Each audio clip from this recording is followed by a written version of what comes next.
Remembering 9/11 20 years later, former President George W. Bush paid tribute to the nearly 3,000 victims and first responders, as well as members of the military who answered the call of duty. And tonight at the Bush Library in Dallas, the former president spoke about one of the nation's most memorable moments just days after the terror attacks. Jack Fink was there tonight. The lessons of 9/11 are as relevant today as they were 20 years ago. Former President George W. Bush and First Lady Laura Bush hosted a screening of a new documentary by Apple and the BBC about his first hours after the 9/11 terror attacks.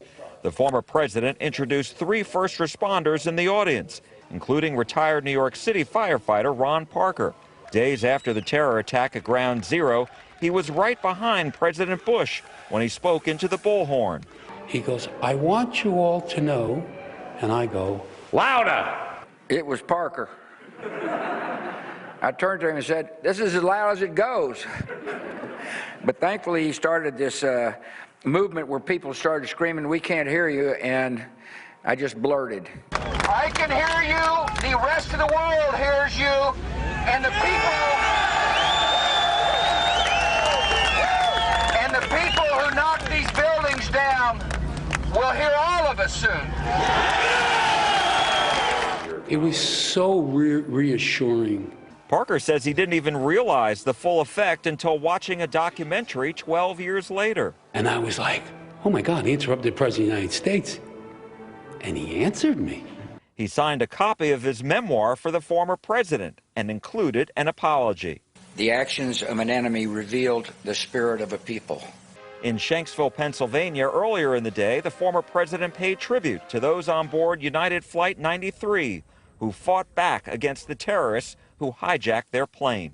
The terrorists soon discovered that a random group of Americans is an exceptional group of people. He remembered how a wounded nation found strength.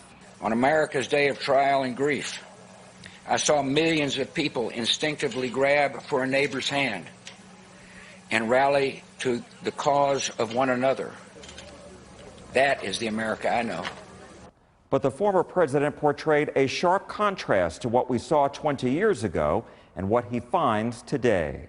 Malign force seems at work in our common life that turns every disagreement into an argument and every argument into a clash of cultures. So much of our politics has become a naked appeal to anger, fear, and resentment. That leaves us worried about our nation and our future together. In Dallas, Jack Fink, CBS 11 News.